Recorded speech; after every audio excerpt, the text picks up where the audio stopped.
Welcome back to The Bulwark Goes to Hollywood. My name is Sonny Bunch. I'm culture editor at The Bulwark, and I'm very pleased to be rejoined today by Frank Pallotta. Frank, I was looking at my schedule. I was like, wait, it's been 3 months. It's been 3 months. We got to check back in with CNN's Frank Pallotta on the business of Hollywood. How are you doing, Frank? I'm good. You don't call, you don't write. I go 3 months without hearing from you. I was like, is he ever going to call me back? And I guess I'm opening my heart to hurt again, but I'm here. Okay.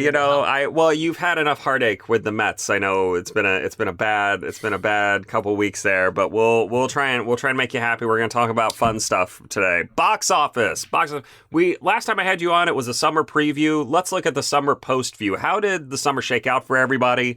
From your perspective as the preeminent business reporter of Hollywood news, who was the big winner at the box office aside from Top Gun Maverick? I mean, I think we all know that Top Gun Maverick, Tom Cruise, winner number one. Who was the big winner beside them, and who was one big loser from this last period? So let me start here by saying you asked how the summer went, and I have to say I cannot think of a better way for this summer to go for theaters and for studios in this still kind of pandemic world we're living in, because there was a lot of questions coming into it. I remember talking to someone last year about last summer, and they were like, listen, this one's kind of like the dress rehearsal for next year. If next year isn't very good, then we have big problems. I think if you take Top Gun away from it, this was really the year, I think it was the summer of the multiple. And what I mean by that is a multiple is you take whatever the final domestic gross is, and you divide it by the opening, and you usually get like a times multiple. Most movies are like 3 times or 2 times. Like Endgame, I believe, was about like 3.5 times, and that's one of the biggest movies of all time. There are multiple movies this summer. Obviously, the big boy is Top Gun Maverick. That was like 5.5, the biggest multiple ever for something that opened to over $100 million. But take away that, you have movies like Elvis, where the Crawdads sing. These other movies that did really well, these movies that were for audiences that, aren't your superhero type of audience. So you asked me what the big winner is this summer. And to really answer that question, I think the best way to kind of think about it is, in my opinion, it's the Black Phone.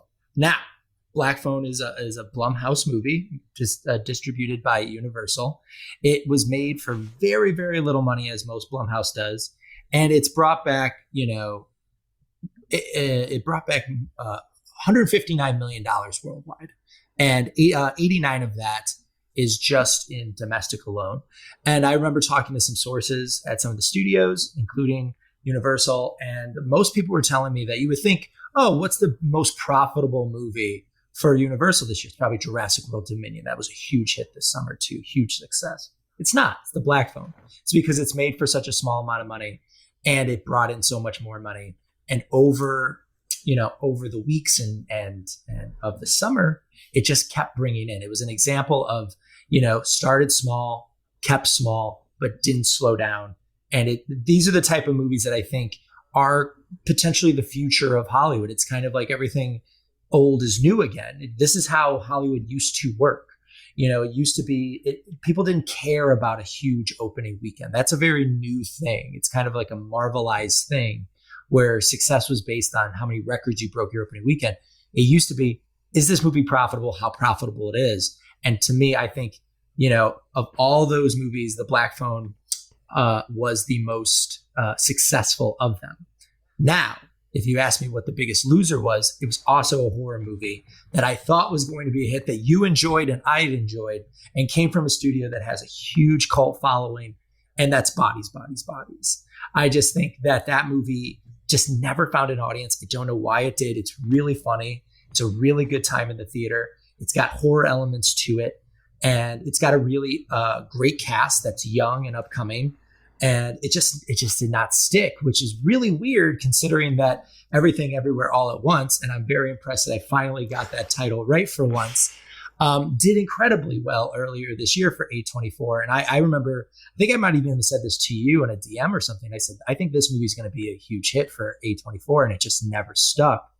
And you can make a lot of arguments why it didn't. I think one of the main arguments is that maybe the audience that they were trying to cultivate was actively being made fun of inside of the theater.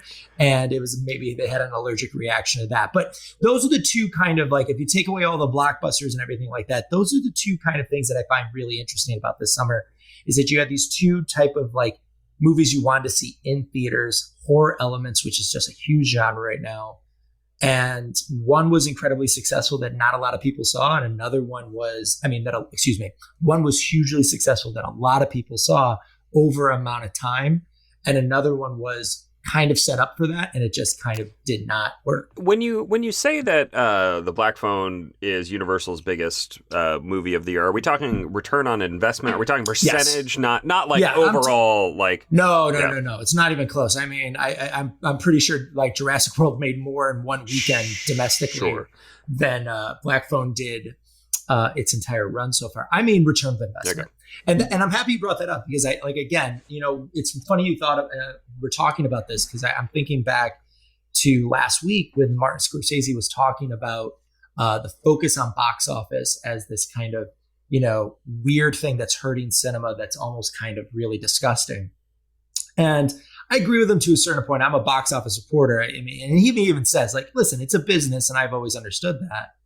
But he's right to a certain extent that myself even, and people like of my ilk who cover the box office, we kind of got high on our own supply a little bit there, where it was like, oh my God, this Marvel movie broke another record. Oh my God, this Jurassic Park movie broke another record. And we kind of focused in on that. And then we didn't come back a month later or 2 months later to see where the movie kind of landed. And we didn't give respect to some other movies that have done well. Another great one this summer, this is a great example of this, is Bullet Train. Bullet Train opened to about $35 million. A lot of people were saying, oh my God, kind of a flop, didn't really do that well. And the movie cost $90 million. It's not a cheap movie by any means, but it's brought in $235 million globally. So I don't know I don't know how profitable that is, but I'm not saying it's definitely not a flop. It's definitely not a bomb, but that's kind of how the image was. And that's something that I think us in the media do have to change, is that come back to a movie a month later, 2 months later, or at the end of its run and see how much money it brought in. Because at the end of the day, we're seeing a transition now, I think, in the industry from how much did you bring in opening weekend? How many subscribers do you have, to is this thing making you money? And I think that's a really important thing as we're coming out of the pandemic type of era we're in. Yeah. I mean, how much was Bullet Train helped by the fact that there just wasn't a ton of stuff in theaters? I mean, I think I tweeted something like, Bullet Train getting to 100 million on like pure nothing else to watch energy is pretty impressive. And there does, I ask because I do think that there is something to be said for reverting to a model where you have 2 big movies a month instead of a big tentpole every week. I mean, I know I'm a broken record on this, but I do think that there was a marketplace glut that the pandemic is going to clear out a little bit, and that I think is good, really, for the industry. It's weird to say that, like, because I've written about this, that it's like, why aren't they opening more movies? Why is there not more movies? There is a certain level of overcorrection that we kind of saw in the 90s and 2000s, and we saw this with the amount of screens and the amount of movies, where things kind of came out. And it always kind of felt like, oh my God, all these movies are making money, all of these screens. We need more and more and more and more and more. And again, that kind of goes against what, Hollywood had been for decades. And let's look at The Fall. The Fall had been completely desolate, but it allowed movies, some good, some bad, depending on your taste, to succeed in terms of their budgets. And if you look at the top 3 movies of The Fall so far, they're all original movies. It's Smile, which is horror, which we can get to a little bit later, why horror is such a success, but that's $71 million. Then you have The Woman King, which brought in $59 million so far domestically. And these are all domestic grosses, by the way. Then you have the much talked about Don't Worry, Darling. Halloween Ends is up there now because it just had a huge weekend with $40 million. And then Barbarian is at $38 million. Like, these movies are not made for $400 million. These movies aren't even made for $100 million. They're made for a reasonable amount of money. They get some buzz. They bring in people in the second, third, fourth week. And I think it's weird to say that the summer was a huge success, But the fall is maybe a better template for how this whole industry should work going forward, where you don't have 5 movies opening up on a weekend and 3 of them do badly. Yep. Maybe it's best to have 1 or 2 and have them both find audiences that they both are trying to get. Yeah, let's talk about horror here, because we are in something. We're in the midst of a mild horror boom right now. I mean, we mentioned Barbarian and Smile. They not only opened better than expected, I think, but they have held well, surprisingly well in the case of Smile. I mean, Smile is holding like Get Out held, 4 or 5 years back.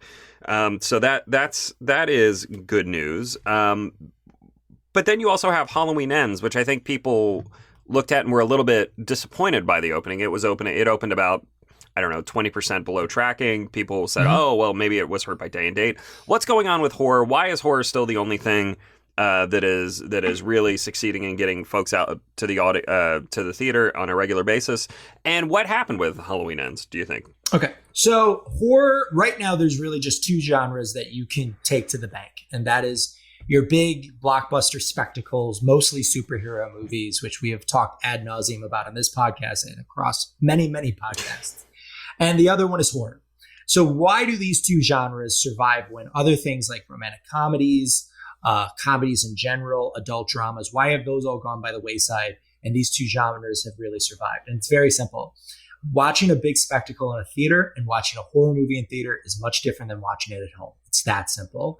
If you watch Top Gun at home, it's much different than watching it on an IMAX screen. You watch Smile at home, you don't have someone grabbing you next to you. You're not screaming next to a stranger. You're paying for that experience, which is, why I think these movies have done incredibly well, because they're made for low budgets, and then they force you to see them in theaters because you know what you're getting. At the end of the day, what Hollywood really needs is more pre-awareness. And that's why you have such nostalgic things. That's what brings in audiences to basically sell the movie.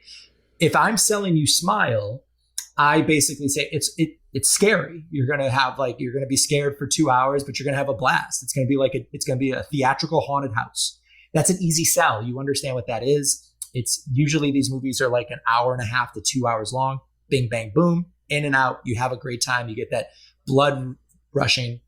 And there's also something psychological about horror that has to do with our society right now, in that when times are kind of scary in the real world, it's actually kind of comforting and cathartic to be in a controlled, horrific environment.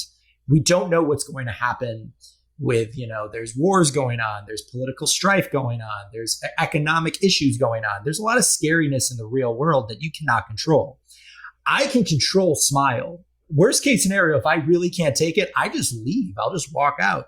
That's a really good benefit to audiences. So now that brings us to Halloween Ends, which was projected to bring in more than $50 million. It brought in 40. So where did that $10 million go? It's very easy to say that, people just stayed home and watched it on Peacock. But with all due respect to Peacock, it's not Disney Plus. It's not Netflix. It's hard pressed to find people outside of the Twitter sphere and out of the industry who really know what Peacock is. And my whole thing is yes, people could have stayed home, and I bet a lot of people did. But I would say what maybe hurt the movie more is 2 other things that maybe aren't getting discussed enough about. And that's one, it had a C+ cinema score. So what does that mean? That means that it doesn't mean the movie was necessarily bad. It means that it was not what people expected. And I haven't seen Halloween Ends yet. I've been trying to get to the theater to see it, but I've talked to some people who did, and it sounds like it was not what a lot of people expected in terms of a finale to that franchise.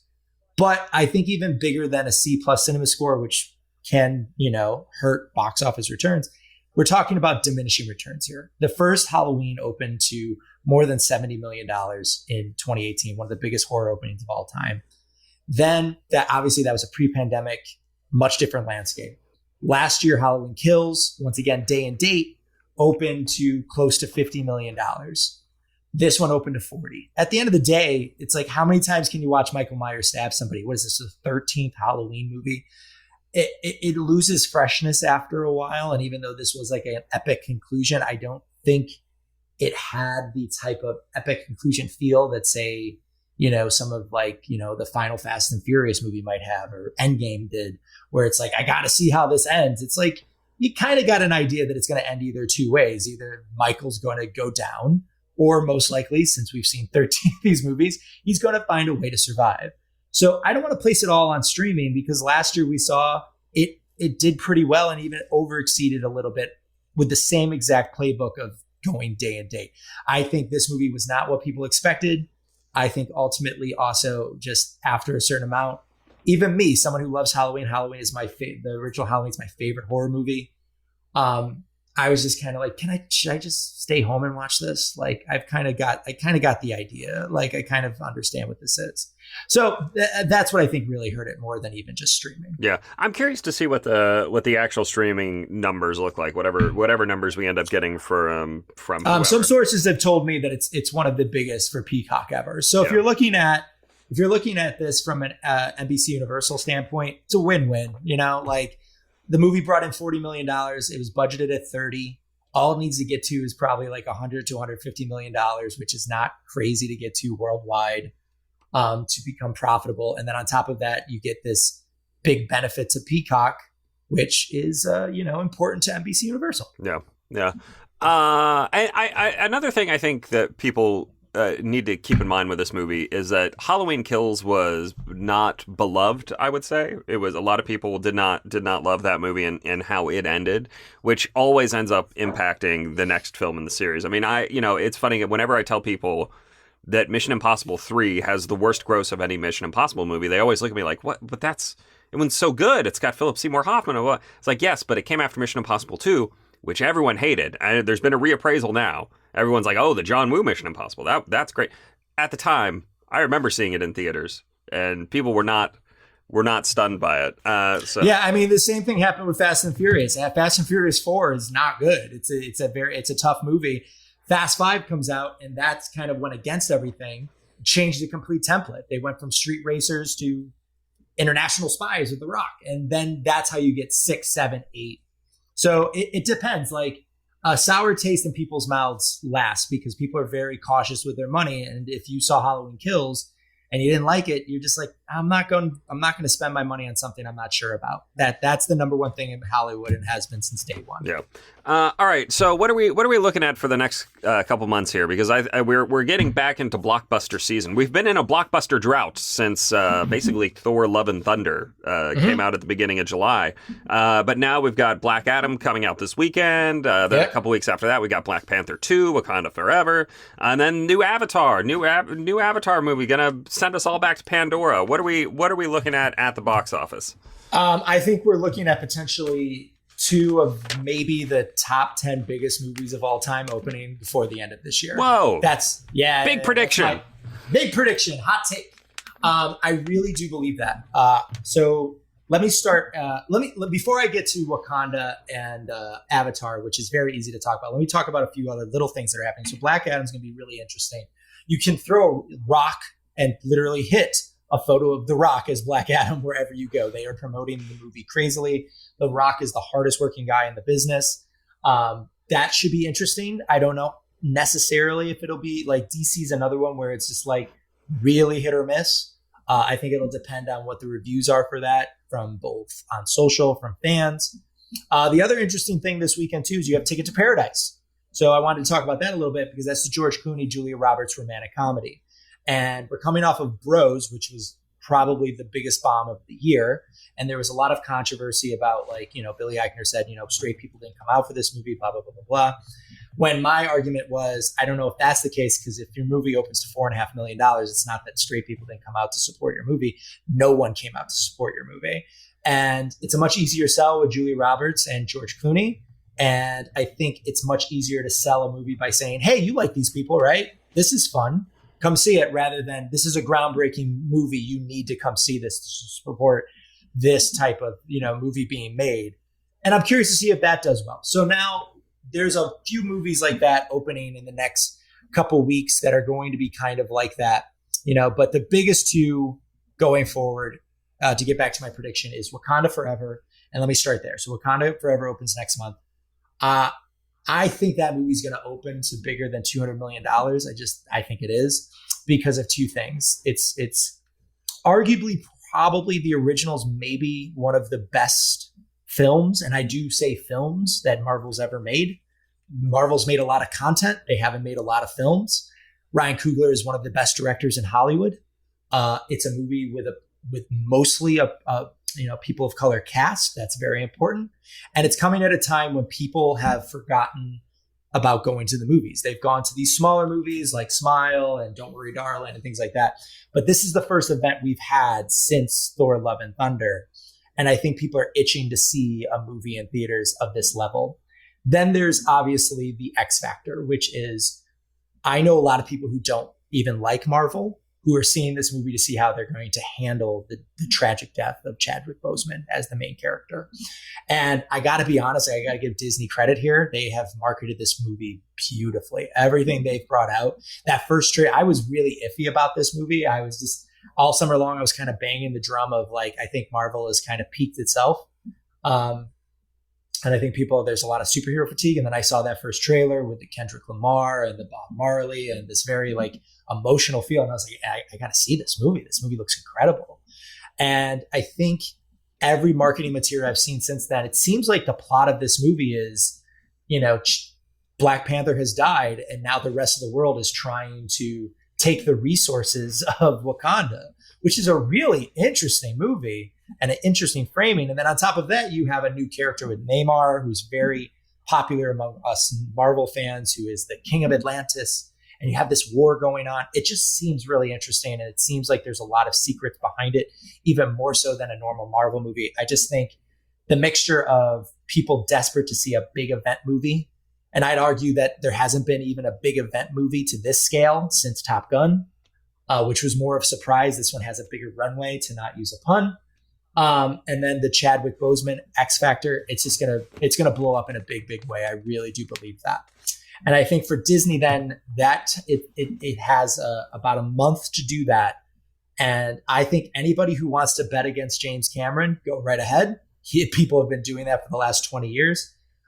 So I'm looking at the results of the re-release of Avatar, which I saw in theaters again, and I kind of forgot why that movie is the biggest movie of all time, because there is a whole generation of people who never saw that movie in theaters, who don't understand what the big deal is. They watched it on, cable, they watched it on Disney Plus, and they're just like, this is kind of like Pocahontas with blue people. I don't get it. It seems lame. I mean, the action's kind of nice, but whatever.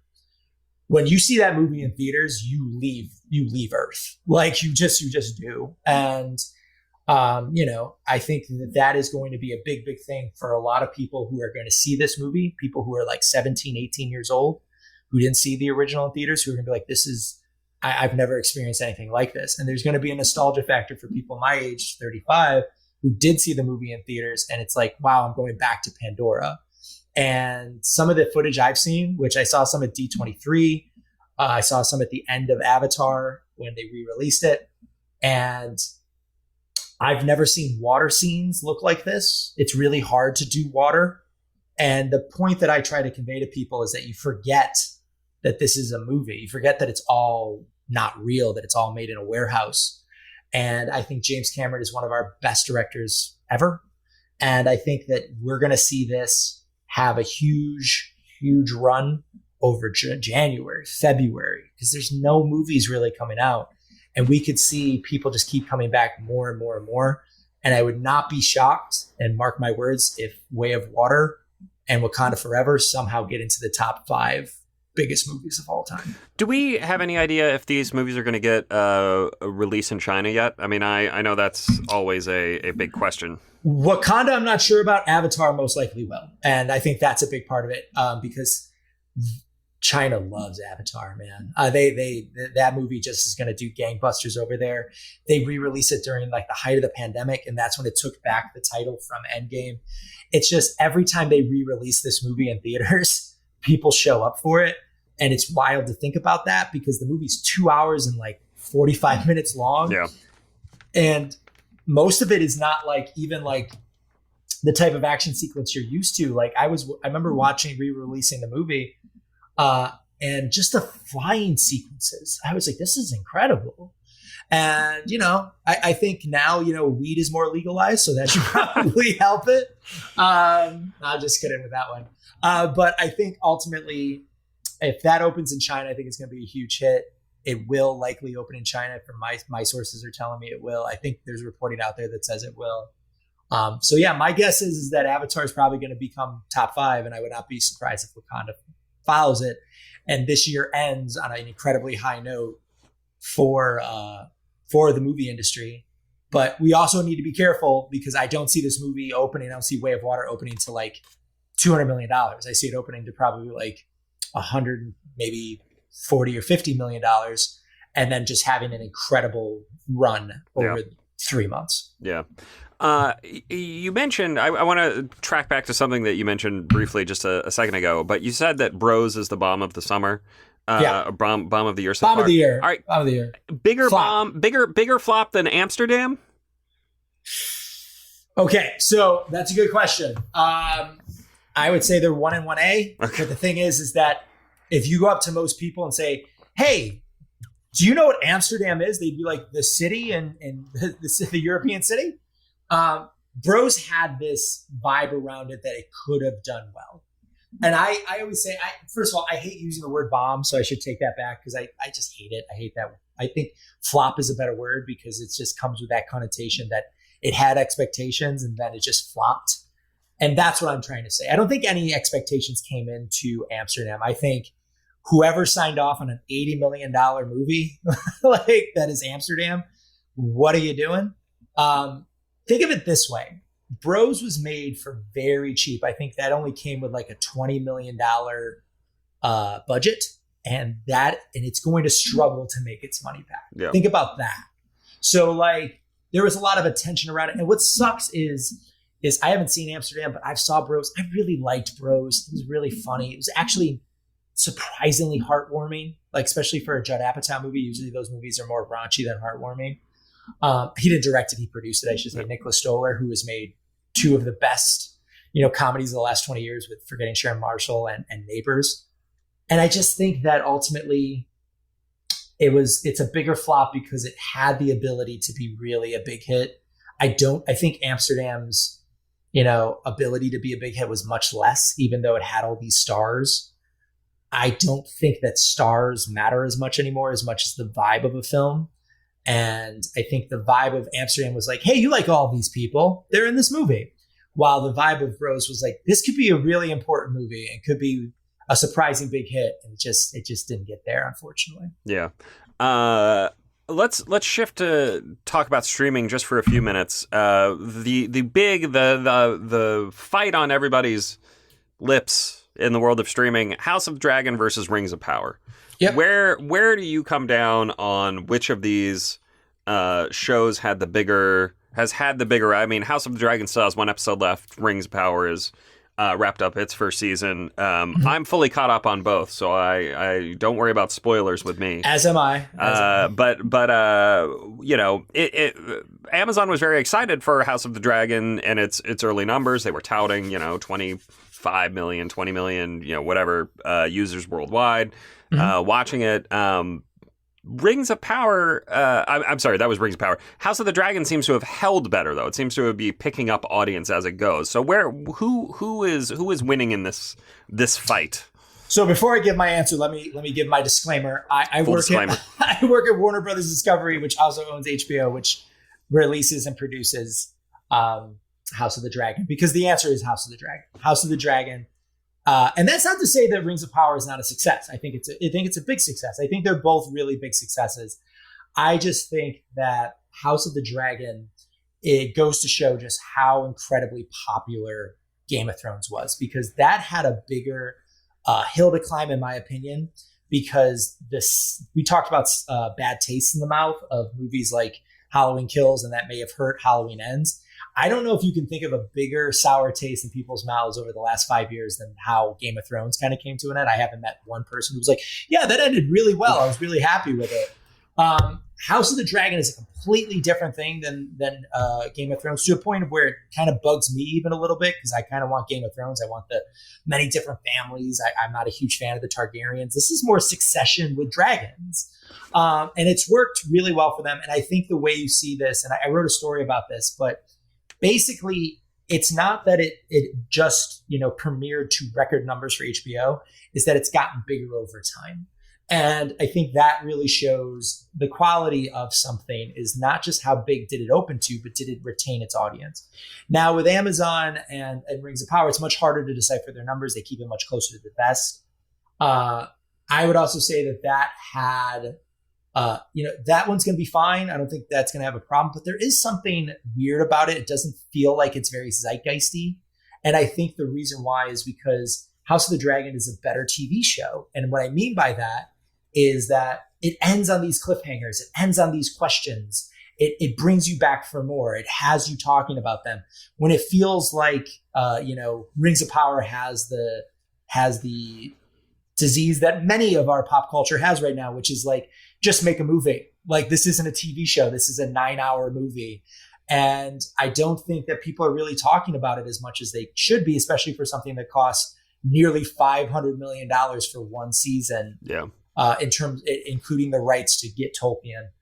We'll see how it keeps going, but in the first round of this battle, I'm giving it to House of the Dragon. And I'm not just saying that because I'm a company man. I'm saying that because ultimately, I know more people who are talking about it. I see the data that shows that it's growing week to week. It's definitely not Game of Thrones. I think these are both a little bit diminishing returns from, at the end of the day, I'd rather just watch Game of Thrones or Peter Jackson's Lord of the Rings than either of these shows. But I definitely think that House of the Dragon is the winner so far. Yeah, I mean, the other thing to kind of keep in mind here, when it's funny when you mention like this should have been a movie instead of a TV show. The only thing I can think every time I watch Rings of Power and we get to like a big reveal or a big moment in the show is, I remember seeing this from the first 5 minutes of Fellowship of the Ring. It's a 30-hour iteration of the first 5 minutes of Fellowship of the Ring. And it's weird because like the difference is we have House of the Dragon. The surprises are like story based, right? Yeah. Like they're just like, oh, I can't believe that person like chopped that person's head off, or like that dragon showed up in the middle of like a coronation. While the Rings of Power is doing something, I think, a little very different that I haven't seen before, and also kind of unique, but just doesn't work for a TV-based type of show, which works more for movies, which it's like, it's literally the Leonardo DiCaprio pointing at the screen meme, which it's like, oh, is that Gandalf? Oh my God, is that Elrond? Is that character I know of? Their surprises are character-based, and I just think that's a weird thing to do. And like I said, it just feels more like a movie. And the better way to do it, they're both weekly releases. But I waited to watch pretty much all of Rings of Power over like a weekend while I'm watching House of Dragon week to week. I just think that even though both are released, I think that ultimately, one is better at being a television show than the other. And I think if that's what your goal is, then House of the Dragon is the one who's the victor there. Yeah. Yeah. All right. Let's just touch on Netflix here for a second. New ad tier. What are they hoping for in terms of revenue and new users from that? Because we were talking about this a little before the show, but go ahead. Yeah. So basically, I cannot describe a more nightmarish year for Netflix, maybe in their history, than this one. It literally in April, Reed Hastings said something that he was going against for pretty much the entire history of Netflix, which is we'll never have ads on this platform. And just in those 6 months, they've gone from never ever to now it costs $6.99 for our basic ad plan. They need revenue. That's simple put. We've been talking. I feel like the theme of this podcast has been like, you have these big numbers, or is this thing profitable? And for the last 5 years, last decade, really, Hollywood has been based on everything from streaming to movies to even television shows. Is like, give me the numbers. NFL brought in this much, many TV ratings. Marvel movie opened this big. Netflix has this many subscribers. And we're seeing a transition now to more focus on ROI. What's your revenue? What's your profit? Are you bringing in money? Is that enough money for you to grow? And that's what Netflix is really trying to do with this ad plan, this ad strategy. But I have two major issues with it, which is I don't know if this brings in new people. I think it brings in subscribers already who are paying $14 for Netflix. And they're like, oh, I can just pay $6 for this. That's fine. That's what I think this is worth to me. And the other issue, which I don't think people are talking about a lot, which I think is going to become a major headache going forward, is Netflix has always been artist friendly, artist friendly, artist friendly. We saw this a lot during the Dave Chappelle controversy with his stand-up specials, where it's just like, we support artists and whatever they say, and we're going to give people, we're not, Netflix is known for not giving notes to directors, like, do whatever the hell you want. You can't do that if you got advertisers. If you have advertisers are going to, kind of like maybe be like, we don't want our advertising on this product. And do I think that they're going to immediately start going, you know what, we got to really censor stuff here at Netflix? No, I think it'll be a slow drip. But if you have advertisers, this is what broadcast television and to a certain extent cable have had to deal with for decades, where it's just like ads pay the bills. And if advertisers don't like your content, because you just kind of having a free for all, that's going to cause a problem. And how does that impact creators who have gone to Netflix specifically? And I'm talking about David Fincher. I'm talking about Martin Scorsese. I'm talking about Ryan Murphy, Shonda Rhimes, all these creators who went there because they had the creative freedom that the traditional places didn't have, because they were tied to ads and they were tied to the traditional systems. How does that impact creators? And are we going to see creators now basically go, well, if I'm going to have to deal with, my stuff getting notes or censored or pulled back on, I might as well just go to the traditional guys that I know as well, because I don't know what the hell Netflix is doing. Yeah. What do we think is the impact of Knives Out hitting theaters for a week? I mean, because I look at this deal and I don't see any difference between this and the release they did for The Gray Man, or the release they did for Army of the Dead or Red Notice, except for the fact that it seems to be in a few more theaters. But it's still a 1 week thing. I will believe that they are advertising this like they mean it when I see it, and I haven't seen it yet. So what do we think? What do we think that this actually means for Netflix in theaters? I think it is simultaneously a big deal and not a deal at all. That is how I feel about it. And what I mean by that is, it's not a deal at all, because we're only talking about 600 theaters here across Cinemark, Regal, AMC.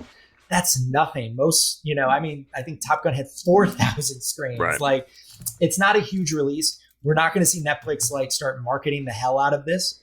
The reason I do think it's a big deal, however, is I think it's a really interesting template for how streamers and traditional theatrical can come together. Because basically what Netflix is doing is having theaters kind of market this movie for them. And I don't mean like in the traditional sense, like you're going to see AMC like basically be like, come see Knives Out.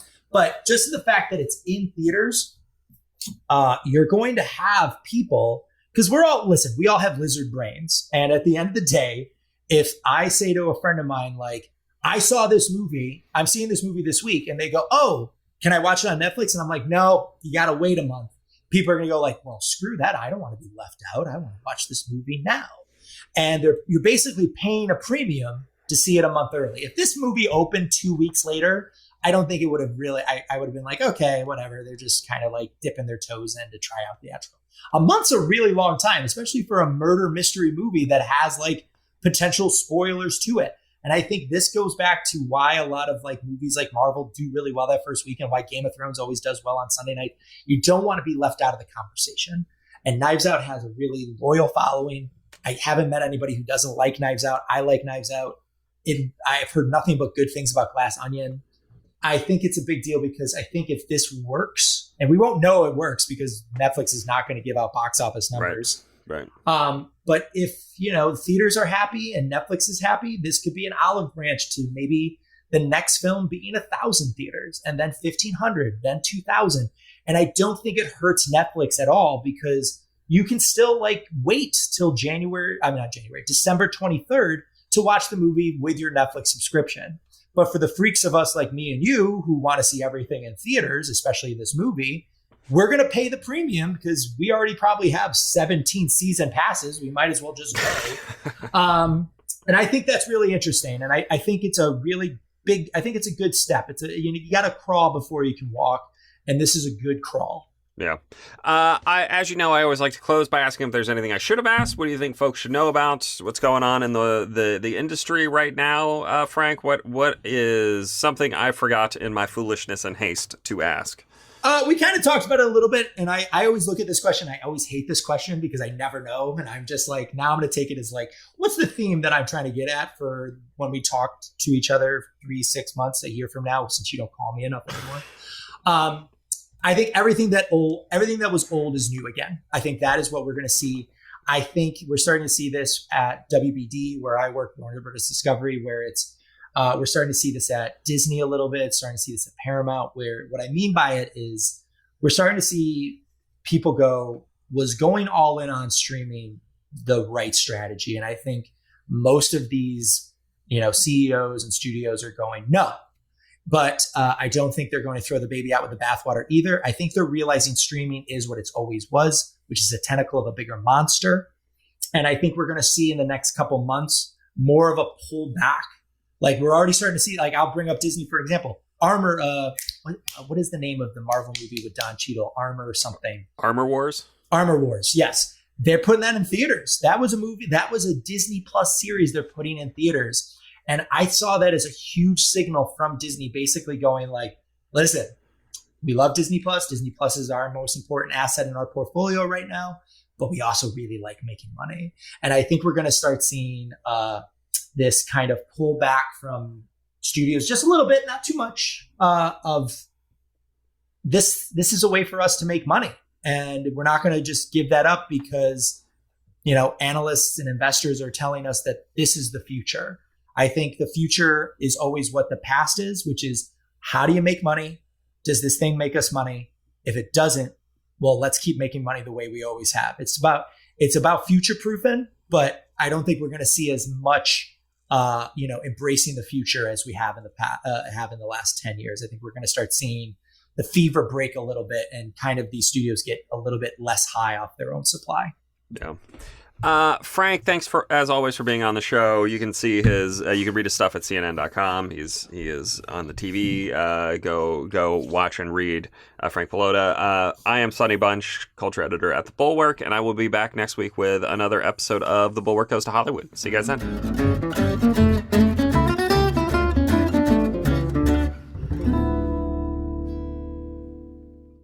From celebrity gossip to dance challenges and internet memes, host Brittany Spanos and EJ Dixon ask, don't let this flop. So Adam Levine allegedly cheated on his Victoria's Secret model wife, Bahati Prislu. I mean, I'm not surprised. There's no looking at that man's face and being like, that's a loyal husband, Adam Levine. That's a man who unloads the dishwasher. Yeah, that's a man who is able to provide emotional support to any woman he's with. No way. Don't let this flop, wherever you listen.